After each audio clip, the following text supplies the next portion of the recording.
Good morning students, ये आपका part 12 video इस चैप्टर का। पार्ट 12 वीडियो में प्रश्नावली 8B पे है और क्वेश्चन नंबर है 14। कह रेखा L जो है रेखाखंड BC का लंब समद्विभाजक है। फिर आगे कह रहा है कि P L पर कोई बिंदु है, P जो है L पर कोई बिंदु है, तो सिद्ध करें कि PBC एक समद्विबाहु त्रिभुज होगा। चलिए देखते हैं, बहुत ही सिंपल सा क्वेश्चन है। देखिए यहाँ पे मैं कुछ इस तरह से फिगर बनाता हूँ। एक रेखा खंड में BC ले लेता हूँ, ठीक है। एक रेखा खंड मैंने यहाँ पे BC ले लिया और BC का लंब समद्विभाजक एक रेखा L मैंने खींचा, ठीक है। यह रेखा L मान लेता हूँ, यह रेखा L है जो इस पर लंब भी है और इसको दो बराबर भागों में बांट भी रहा है, तो लंब समद्विभाजक हो गया। और L पर एक बिंदु यहाँ पर मैं P ले लेता हूँ, ठीक है। तो हमें क्या सिद्ध करना है कि यह PBC यह जो त्रिभुज बन रहा है यह एक समद्विबाहु त्रिभुज है। चलिए इसको साबित करते हैं। दिया क्या है इसमें कि L जो है BC का लंब समद्विभाजक है, लंब समद्विभाजक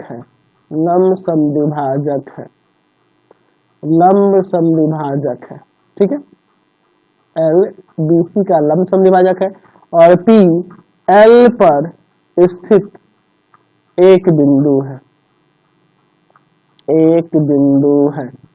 तो सिद्ध करना है, क्या सिद्ध करना है कि यहाँ पर जो त्रिभुज PBC है एक समद्विबाहु त्रिभुज है, एक समद्विबाहु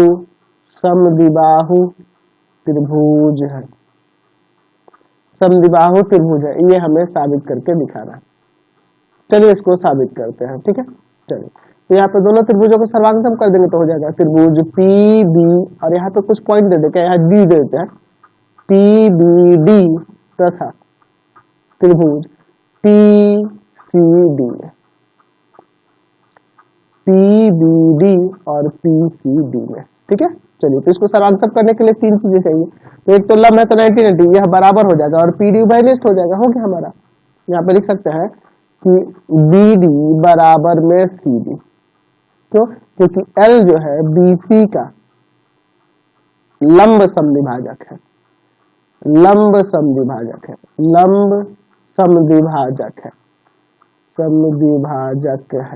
ठीक है। तो यह समद्विभाजक होने से यह बराबर हो जाएगा और लंब होने से यहाँ पे लिख सकते हैं कि एंगल PDB बराबर में एंगल PDC प्रत्येक 90 हो जाएगा। इसी कारण से लंब समद्विभाजक होने से, लंब होने से एक 90 ये बराबर हो गए, यह कोण बराबर हो गए, 90 आ गए, ठीक है। और यह समद्विभाजक होने से यह इसके बराबर हो जा रहा है, ठीक है।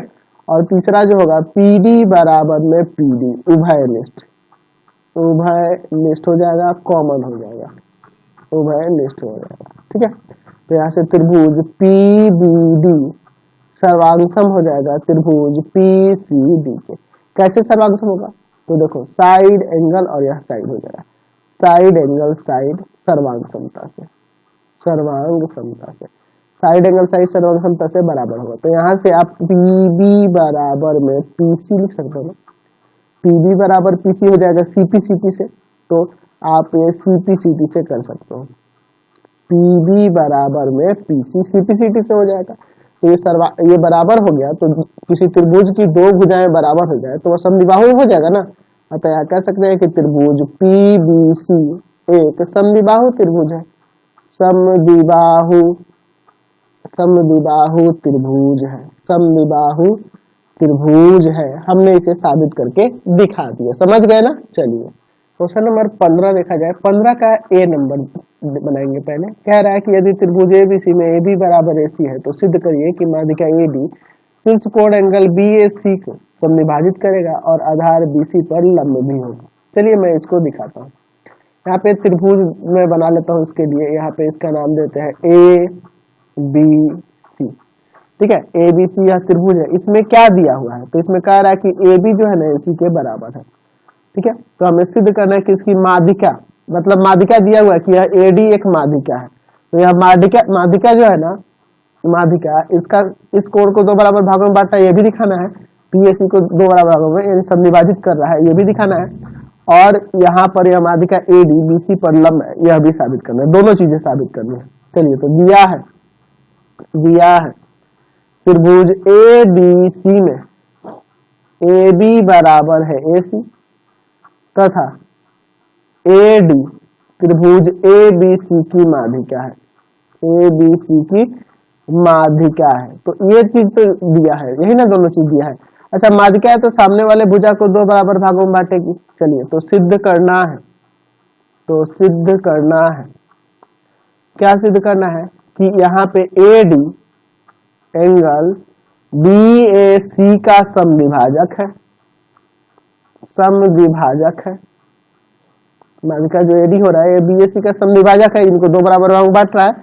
और दूसरा चीज दिखाना है कि यह एडी लंब है बीसी पर।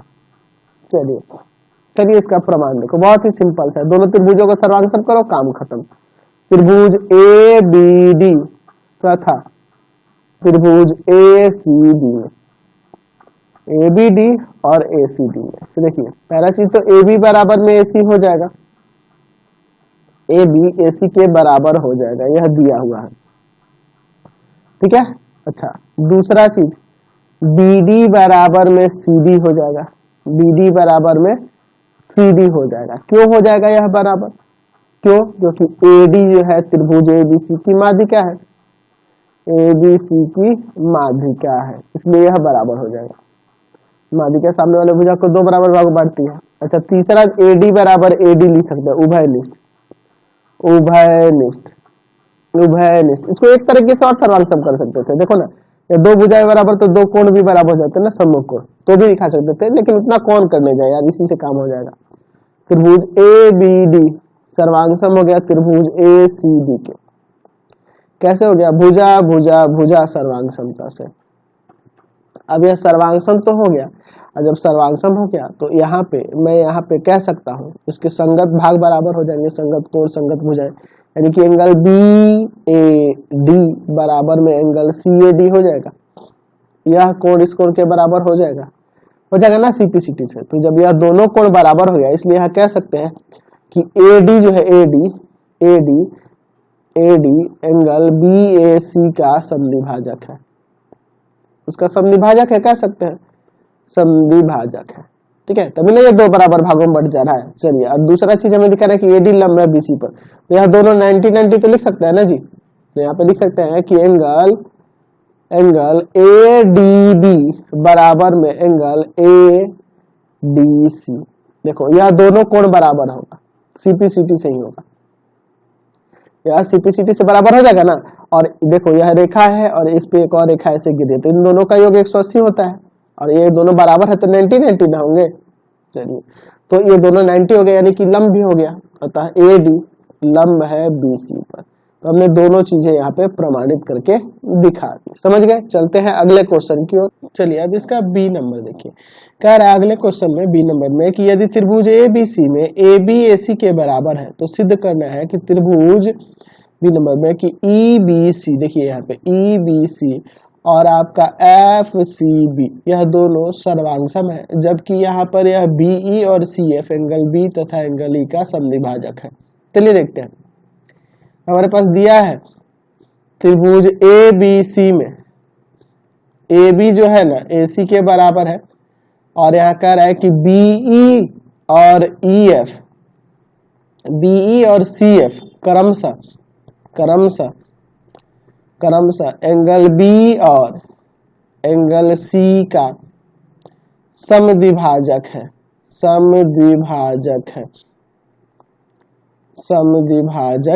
है। चलिए सिद्ध करते हैं। तो सिद्ध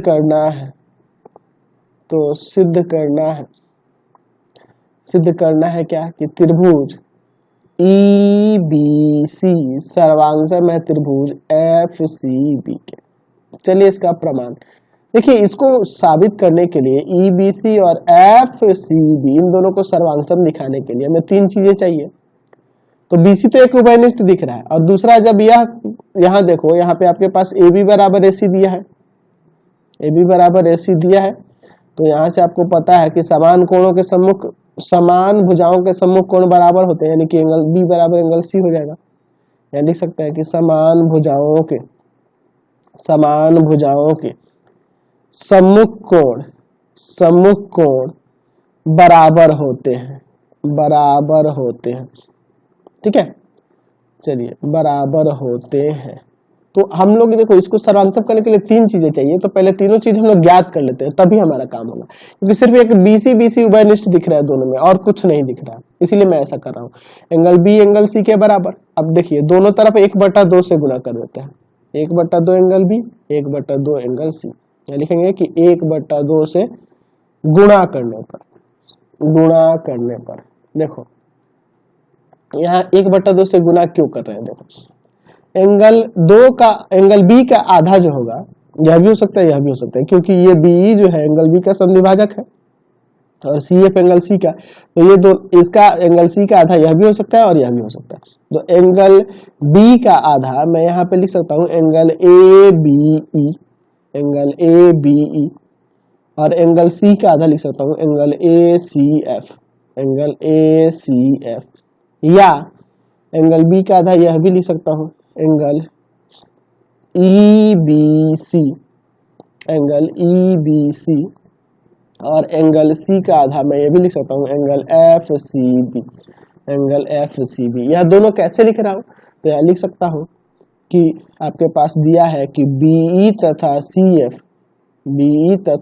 एफ क्रमशः एंगल बी तथा एंगल सी का समद्विभाजक है, एंगल बी तथा सी का समद्विभाजक है, ठीक है। एंगल बी और एंगल सी का समद्विभाजक है, इसलिए ऐसा हो रहा है, ठीक है। चलिए, अब देखो इसके बाद, अब देखो, अभी हम क्या करते हैं, पहले इन दोनों त्रिभुजों को सर्वांशम करेंगे। क्यों? क्योंकि देखो, अब इस त्रिभुज में और इस त्रिभुज को सर्वांशम करने के लिए एक तो उभयनिष्ठ हो गया, और यह कोण इस कोण के बराबर मैंने दिखा दिया, ठीक है, कोण बराबर दिखा दिया, ठीक है, कोण बराबर दिखा दिया। लेकिन अभी तीसरा चीज कहाँ हुआ जी, तो तीन चीजें चाहिए ना, तो तीन चीजें चाहिए, इसीलिए अब पहले मुझे ऊपर वाले इन दोनों त्रिभुजों को लेना होगा। त्रिभुज ए बी ई तथा त्रिभुज ए सी एफ में, देखो ए बी ई और ए सी एफ, इन दोनों में पहले देखते हैं। तो आप देखो, एंगल ए बी ई बराबर में एंगल ए सी एफ हम लोग ऊपर दिखा चुके हैं। अच्छा, दूसरा चीज, ए बी बराबर ए सी दिया है, ए बी बराबर ए सी दिया हुआ है, यह दिया है ना जी, ए बी बराबर ए सी दिया हुआ है। और तीसरा हम लोग यहाँ पे दिखा सकते हैं, एंगल ए बराबर में एंगल ए उभयनिष्ठ है, तो यहाँ से यह दोनों त्रिभुज सर्वांशम हो जाएगा, ए बी ई सर्वांशम हो जाएगा त्रिभुज ए सी एफ के। कैसे सर्वांशम हो जाएगा, तो एंगल साइड एंगल से, देख रहे ना, कोण भुजा कोण, एंगल साइड एंगल से सर्वांशम हो गया। अब सर्वांशम हो गया तो यहाँ से बी ई बराबर में सी एफ हो जाएगा ना सीपी सीटी से। तो इसी को लिखाने के लिए, यह बी सी एफ के बराबर दिखाने के लिए पहले मुझे इसे सर्वांशम करना पड़ा। अब जो हमारा असली जो सर्वांशम करना है उस पे आते हैं। चलिए, तो लेते हैं हमारा कौन कौन सा त्रिभुज है, तो त्रिभुज ई बी सी तथा त्रिभुज एफ सी बी में, ई बी सी और एफ सी बी, इन दोनों में। चलिए, तो ई बी सी में हम लोग E B C angle E B C हम लोग दिखाए हैं ऊपर, देख लो यहाँ पे दिखा चुके हैं, ई बी सी और एफ सी बी बराबर है ना, एंगल एफ सी बी के हम लोग साबित कर चुके हैं, ऊपर साबित कर चुके हैं इसको। चलिए, दूसरा देख रहे हैं हम लोग यहाँ पर कि BC दोनों में है, BC बराबर BC उभयनिष्ठ है, ठीक है, यह उभयनिष्ठ दिख रहा है। और यहाँ पे तीसरा चीज जो है हम लोग ऊपर दिखा चुके हैं कि BE जो है ना वह CF के बराबर है, ऊपर है जो दिखाया है CPCT से साबित कर चुके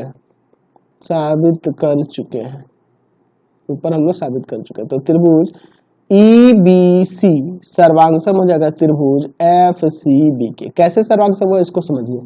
देखो यह भुजा हो रहा है, यह भुजा हो रहा है और यह कोण हो रहा है, तो भुजा कोण भुजा साइड एंगल साइड से, साइड एंगल साइड सर्वांग समता से। ठीक है, तो हमें सर्वांगसम ही दिखाना था तो हमने सर्वांगसम दिखा दिया, समझ गए ना। चलिए 16 का ए नंबर देखिए, कह रहा है न्यून कोण त्रिभुज A B C. A B C एक न्यून कोण त्रिभुज है, यानी कि तीनों कोण इसके 90 से छोटे हैं।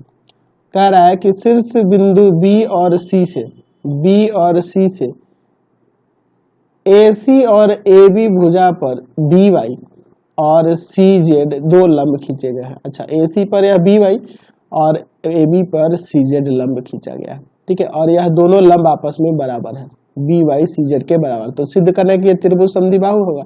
चलिए ये तो बहुत ही सिंपल है यार, दिया है त्रिभुज ABC में, त्रिभुज ABC में क्या दिया है, यहाँ पे कह रहा है ना जी कि यह BY लंब है AC पर और CZ लंब है AB पर, और यहाँ पे यह कह रहा है कि BY जो है CZ के बराबर है।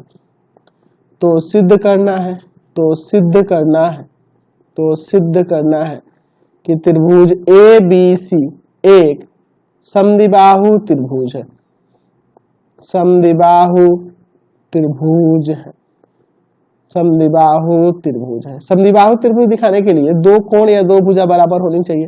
चलिए इसका प्रमाण देखो, मुझे तो यहीं से दिख रहा है, अगर मैं इन दोनों छोटे त्रिभुजों को सर्वांगसम कर दूं तो एंगल बी एंगल सी के बराबर हो जाएगा कि नहीं।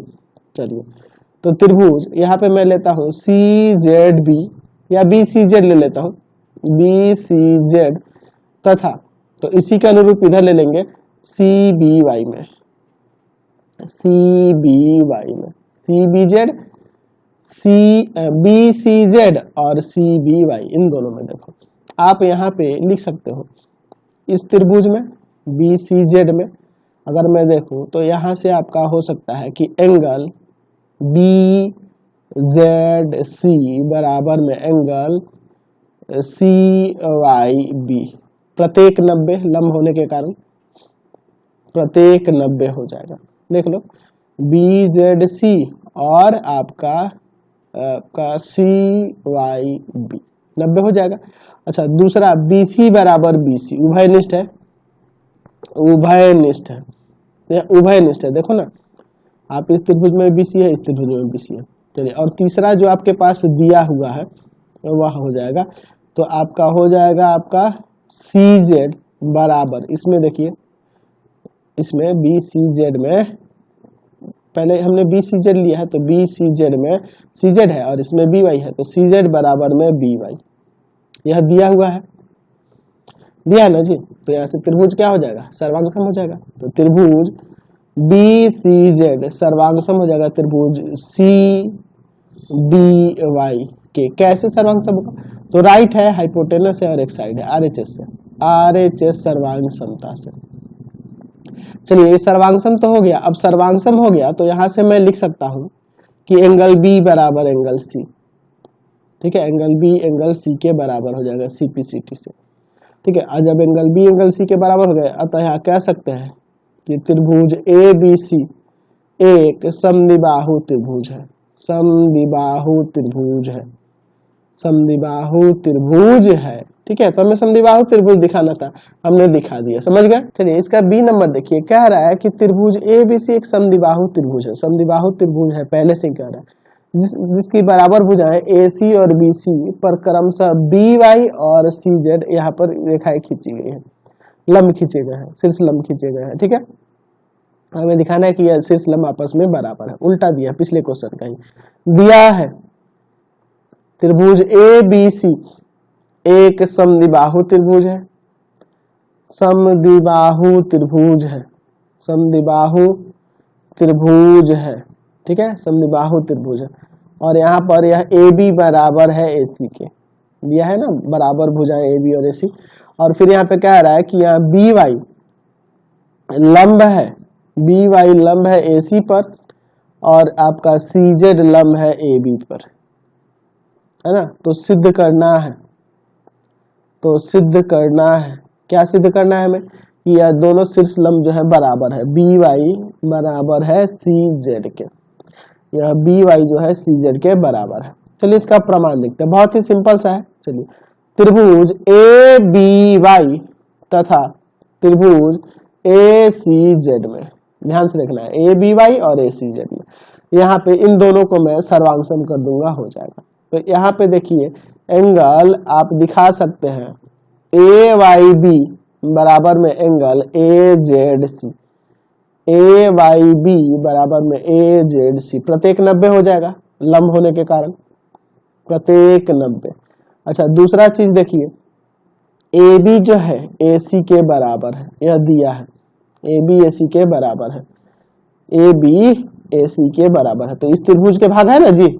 अच्छा और तीसरा चीज क्या हो जाएगा, तीसरा हमें देख सकते हैं कि यहाँ पर मैं यहाँ पे दिखा सकता हूं कि एंगल ए बराबर में एंगल ए उभयनिष्ठ, उभयनिष्ठ है, ये कॉमन है, यहाँ से दिखा सकते हैं ना जी, यह कोण कॉमन है, यह इसमें भी है और इसमें भी है। तो देखो यह दोनों त्रिभुज जो होगा सर्वांगसम हो जाएगा। कैसे, तो देखिए यहाँ पर यह दो कोण है और एक अलग वाली भुजा है, अलग वाली भुजा है, तो यहाँ से हम लोग कह सकते हैं कि त्रिभुज ए बी वाई सर्वांगसम हो जाएगा त्रिभुज ए सी जेड के। कैसे, एंगल साइड सर्वांग समता से। ठीक है, सर्वांग समता के जितने भी आपको बता रखे ना वो सारे नियम आपको याद होने चाहिए, सारे प्रमेय, तभी आप इस सबको बना पाओगे, ताकि पता तो चल सके। आप इसको एंगल साइड एंगल लिख देते तो गलत हो जाता, ये सब चीजें आपको ध्यान देनी होंगी। अगर यही दो यह कोण और इसके साथ अंतर्गत वाली भुजा रहती तब वहां पे एंगल साइड एंगल आता, नहीं तो ये एंगल साइड है। सर्वांगसम हो गया, सर्वांगसम हो गया तो यहाँ से बी वाई जो होगा सी जेड के बराबर हो जाएगा सीपीसीटी से, corresponding parts of congruent angle से। तो ये हमारा प्रमाणित हो गया। चलते हैं अगले क्वेश्चन की ओर। चलिए क्वेश्चन नंबर 17 देखा जाए। करेक्ट, किसी कोण एओबी के अंदर एक बिंदु P है, एओबी के अंदर एक बिंदु P है और P बिंदु से किरण OA, P बिंदु से किरण OA तथा OB, P बिंदु से किरण OA तथा OB पर गिराए गए लंब बराबर है, पर गिराए गए ये दोनों लंब बराबर है, यानी कि यहाँ पे यह PQ जो है ना PR के बराबर है। तो सिद्ध करना है कि रेखा OP जो है OP एंगल AOB को समद्विभाजित करती है, यह हमें दिखाना है। तो बहुत ही सिंपल है, आप पहले इसको देखो, बहुत ही सिंपल सा प्रमेय है। चलिए तो इसको हम लोग देखते हैं, लिखते हैं दिया है, चाहो तो ये सारी चीजें लिख सकते हैं कि एंगल AOB के अंदर एक बिंदु P है। ठीक है, एक बिंदु P है और इसके बाद क्या कर रहा है, यहाँ से PQ लंब खींचा गया है OA पर और आपका PR भी लंब खींचा गया है OB पर। PQ लंब है OA पर और PR लंब है OB पर और ये दोनों लंब आपस में बराबर है, PQ बराबर में PR है। तो सिद्ध करना है, क्या सिद्ध करना है कि OP जो है ना एंगल AOB का समद्विभाजक है, यह हमें सिद्ध करके दिखाना है। चलिए बहुत ही सिंपल सा है प्रमाण इसका। देखो मैं इन दोनों त्रिभुजों को लेता हूं, त्रिभुज POQ तथा त्रिभुज, देखो POQ लिए तो POR लेंगे इधर, POR में इन दोनों त्रिभुज में तीन चीज, तो एक तो 90-90 हो जाएगा, दूसरा यह बराबर और तीसरा यह उभयनिष्ठ नहीं दिख रहा है। चलिए तो एंगल PQO बराबर में एंगल PRO, प्रत्येक 90 लंब होने के कारण। चलिए दूसरा चीज क्या दिख रहा है, OP बराबर में OP, उभयनिष्ठ हो जाएगा, उभयनिष्ठ। ठीक है, और तीसरा चीज क्या हो जाएगा कि यहाँ पे PQ जो है ना PR के बराबर दिया है, PQ PR के बराबर दिया हुआ है, तो यह त्रिभुज सर्वांगसम नहीं हो जाएगा। तो त्रिभुज POQ सर्वांगसम हो जाएगा त्रिभुज POR के। कैसे हो जाएगा, RHS से, राइट हाइपोटेनस साइड सर्वांग समता से। ठीक है, चलिए तो ये सर्वांगसम हो गया और सर्वांगसम हो गया तो मैं यहाँ पे लिख सकता हूँ कि एंगल QOP बराबर में एंगल ROP, QOP बराबर में ROP। ठीक है, कैसे, CPCT